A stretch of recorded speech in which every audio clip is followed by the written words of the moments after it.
রাজধানীর আগারগাঁওয়ে ঢাকা অঞ্চলের আঞ্চলিক নির্বাচন কর্মকর্তার কার্যালয়ে মনোনয়নপত্র জমা দিচ্ছেন ঢাকা ১৩ ও ১৫ সংসদীয় আসনের প্রার্থীরা। সেখানে আছেন সহকর্মী মাহফুজা মোসলেহি, সরাসরি যুক্ত হচ্ছে তার সঙ্গে। মাহফুজা, সংসদীয় আসনের প্রার্থীরা তো ইতিমধ্যেই মনোনয়নপত্র জমা দিচ্ছেন, তো সর্বশেষ আপনার কাছে কি তথ্য আছে? আপনি জানেন যে আগামী ত্রয়োদশ জাতীয় সংসদ নির্বাচনকে কেন্দ্র করে এরই মধ্যে মনোনয়নপত্র দাখিল করা শুরু করেছেন বিভিন্ন দলের পদপ্রার্থীরা। আমরা জানি এই মুহূর্তে যেখানে আছি নির্বাচন কমিশনের ঠিক পেছনে ইটিআই ভবনে, এটি হচ্ছে ঢাকার যেই আঞ্চলিক নির্বাচন কর্মকর্তার যে কার্যালয়, সেখানে কিন্তু আজকে সকাল থেকেই অনেকেই এখানে বিশেষ করে ঢাকা ১৩ এবং ১৫ আসনের যারা পদপ্রার্থী রয়েছেন আগামী সংসদ নির্বাচনে, তারা কিন্তু তাদের মনোনয়নপত্র জমা দিচ্ছেন। সকাল থেকে আমরা লক্ষ্য করেছি অনেক নেতাকর্মী তাদের যারা প্রার্থী রয়েছেন তাদের সহকর্মী বা সহযোদ্ধা বা সমর্থনকারী হিসেবে ভিড় করছেন অনেকেই এই ভবনের সামনে। কিছুক্ষণ আগেই ইসলামী আন্দোলন নামে যে দলটি আছে তারা কিন্তু মনোনয়নপত্র জমা দিয়ে গেছেন। আবার অনেকেই কিন্তু এখনো পর্যন্ত মনোনয়নপত্র নিচ্ছেন।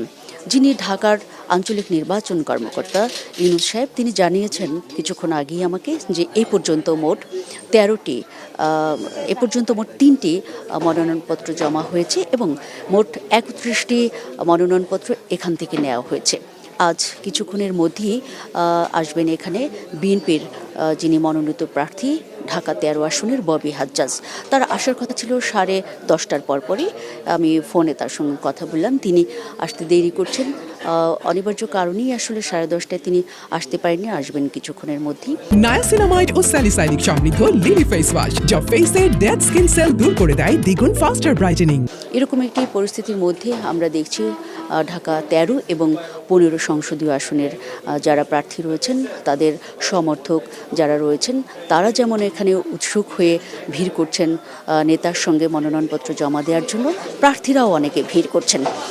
একই সঙ্গে আমরা জানি যে জামাতের আমিরের পক্ষেও এখানে মনোনয়নপত্র জমা দেওয়া হবে।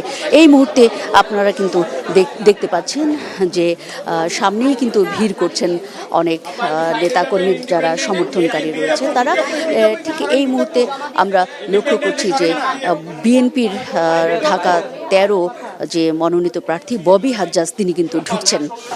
এই মুহূর্তেই তিনি ঢুকছেন এবং তার যে মনোনয়নপত্র সেটি কিন্তু ঢাকা অঞ্চলের যে নির্বাচন কর্মকর্তা, আঞ্চলিক নির্বাচন কর্মকর্তা, সেখানে কিন্তু জমা দেবেন এবং এই জমাদানের পরপরই কিন্তু আমরা জানবো তার সঙ্গে তার প্রতিক্রিয়া এবং সামনের যেই নির্বাচন অনুষ্ঠিত হতে যাচ্ছে সেখানে আসলে দলবদল করে যে তিনি বিএনপির পক্ষে যে লড়ছেন এবারে, সেখানে আসলে তার প্রতিক্রিয়া কি সেটি নিয়ে কিন্তু আমরা তাকে নানান রকমের প্রশ্ন করব এবং একই সঙ্গে তার মতামত জানতে পারবো। সব মিলে আসলে এই জায়গাটাতে এই মুহূর্তে যেমন উৎসাহ উদ্দীপনা কাজ করছে এবং আমরা জানি যে নির্বাচন কমিশন থেকে জানানো হয়েছিল যে আগামী নির্বাচনটি হবে ইতিহাসের শ্রেষ্ঠ নির্বাচন এবং যারা আসলে প্রার্থী হবেন তাদের কোনোভাবে আচরণবিধি লঙ্ঘনের ক্ষেত্রে কোনো রকমের সুযোগ দেবে না এই নির্বাচন কমিশন এবং অবাধ, সুষ্ঠু এবং একটি নিরপেক্ষ নির্বাচন অনুষ্ঠানের ক্ষেত্রে যা যা করা দরকার সে ব্যাপারে কিন্তু কঠোর পদক্ষেপ নেবে বর্তমান নির্বাচন কমিশন। এই জায়গাটিতে আসলে আমরা লক্ষ্য করেছি যে প্রধান নির্বাচন কমিশনার বারবার নিশ্চিত করে যেমন বলেছেন তেমনি কিন্তু বলেছেন যে এবারে নিরপেক্ষতার যে ইতিহাস বা যেই বিরল যেই দৃষ্টান্ত সেটি যেমন স্থাপন করা হবে, একই সঙ্গে কিন্তু এই নির্বাচনের যেই উৎসব সেটিতে কিন্তু নির্বাচনী ট্রেনের যেই যাত্রী সেই হিসেবেও কিন্তু ভোটাররা নিরাপদ বোধ করবেন।